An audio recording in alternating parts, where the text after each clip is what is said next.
Hello మిత్రులారా, welcome to portal channel. ఈరోజు మనం మాట్లాడుకోబోయే మూవీ వచ్చేసరికి ఇండియన్ 2 భారతీయ 2 మూవీ గురించి అయితే మనం మాట్లాడుకోబోతున్నాం. అంతకంటే ముందు మన ఛానల్ సబ్స్క్రైబ్ చేసుకోకపోతే వెంటనే సబ్స్క్రైబ్ చేసుకోండి. అలాగే నోటిఫికేషన్ బెల్ని యాక్టివేట్ చేసుకోవడం వల్ల ఫ్యూచర్లో వచ్చే మన వీడియోస్ని అయితే మిస్ అవ్వకుండా ఉంటారు.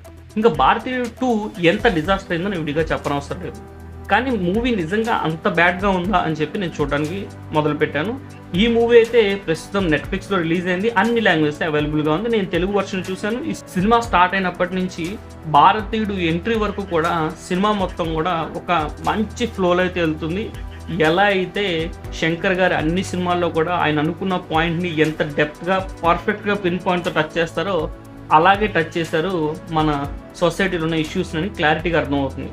ఆ ఫ్లో చూసి ఈ సినిమాని ఎలా డిజాస్టర్ చేస్తారనుకున్నా. అలా ముందుకెళ్లే కొద్దీ భారతీయుడు ఎంట్రీ దగ్గర నుంచి కొద్దిగా అయితే కొన్ని సీన్స్ భారతీయుడు చేసే పనులు అయితే మనకి యాక్సెప్ట్ చేయలేమన్నమాట.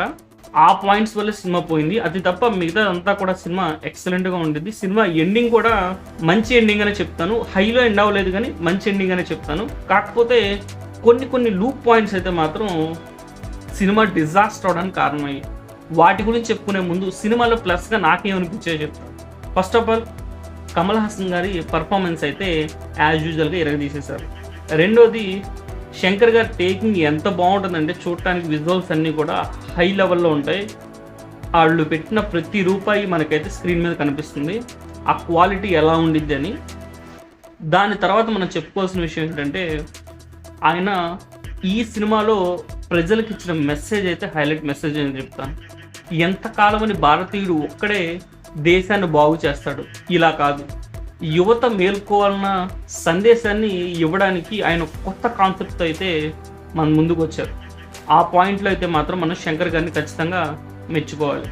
సినిమాకి వచ్చేసరికి ఏ పరంగానూ హైలైట్ కాకుండాను అలాగే మైనస్ కాకుండాను మిగిలింది అనిరుద్ధ్ గారి మ్యూజిక్. ఎందుకంటే అనిరుద్ధ్ గారు అనగానే మనం ఖచ్చితంగా ఏదో ఉండబోతుందని ఎక్స్పెక్ట్ చేస్తాం.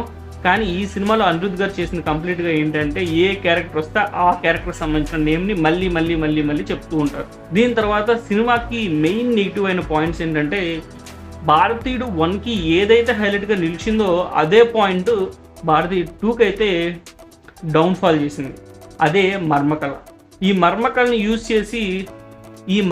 యూజ్ చేసి పక్షవాతం వచ్చేలా చేయడం, కాళ్ళు చేతులు పడిపోయేలా చేయడం, అలాగే కొన్ని గంటల వరకు స్పృహ లేకుండా చేయడం లాంటి పనులు చేస్తుంటే సినిమా అయితే బాగుండేదేమో. అవసరమైతే చంపేసినట్టు చూపించినా బాగుండేదేమో. కానీ ఈ సినిమాలో ఓవర్ ద టాప్ వెళ్ళిపోయి ఒక పర్సన్ గేలా మారిపోవడం, ఒక పర్సన్ గుర్రంలా పరిగెత్తడం, చచ్చేంత వరకు కూడా పరిగెడుతూనే ఉండడం ఇలాంటివి, అలాగే ఒక మర్మకళ యూజ్ చేసి కొడితే తన బాడీలో ఉన్న వాటర్ మొత్తాన్ని బయటకు వదలడం, ఇలాంటి సిల్లీ పాయింట్స్ని అయితే మర్మకళకి ఇంక్లూడ్ చేయడం వల్ల మనం దాన్ని యాక్సెప్ట్ చేయడానికి కూడా సరిపోనటువంటి పాయింట్ ఆఫ్ వ్యూలో చూపించడం వల్ల ప్రజలందరూ కూడా దాన్ని రిజెక్ట్ చేశారు. అందుకే సినిమా అయితే ఫ్లాప్ అయింది. ఇంకొక సెకండ్ పాయింట్ మెయిన్గా వచ్చేసరికి సేనాపతికి ఆల్రెడీ 103 సంవత్సరాలకు పైగా వయసు ఉన్నట్టుగా అయితే మనం భారతీయుడు పార్ట్ 1 నుంచి తెలుసుకోవచ్చు. సో 103 సంవత్సరాలకు పైగా ఉన్న ఈ వ్యక్తి సినిమాలో దగ్గరగా 20 నిమిషాల పాటు కంటిన్యూస్గా మూమెంట్లో ఉంటారు, ఫైట్స్ చేస్తారు, జంపింగ్ చేస్తారు. ఇక ఇదంతా ఈ హడావడంతా మామూలుగా ఉండదన్నమాట. 103 ఏళ్ల వ్యక్తి చేత ఇలాంటి ఫీట్స్ అన్ని చేయడం, అలాగే బాడీ బిల్డర్ల బాడీ చూపించి ఒక 20 మంది బాడీ బిల్డర్స్ని చితక బాధేలా చూపించడం అనేది ప్రజలు దాన్ని యాక్సెప్ట్ చేయలేపారో నాకు అనిపించింది. సో అందుకే ఈ సినిమా పోయిందేమో అనిపించింది. ఆ 2 పాయింట్స్ని కనుక సరిచేసి ఉంటే సినిమా నిజంగా ఒక మంచి హిట్ సినిమా అయితే అయ్యేది.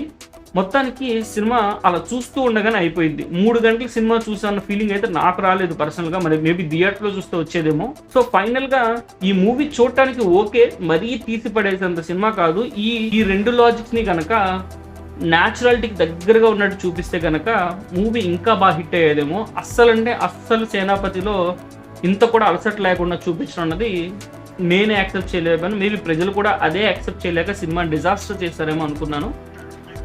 ఫైనల్లీ ఈ సినిమా ఎండింగ్లో అయితే భారతీయుడు 3 యొక్క విజువల్స్ని కొద్దిగా టీజ్ అయితే చేశారు.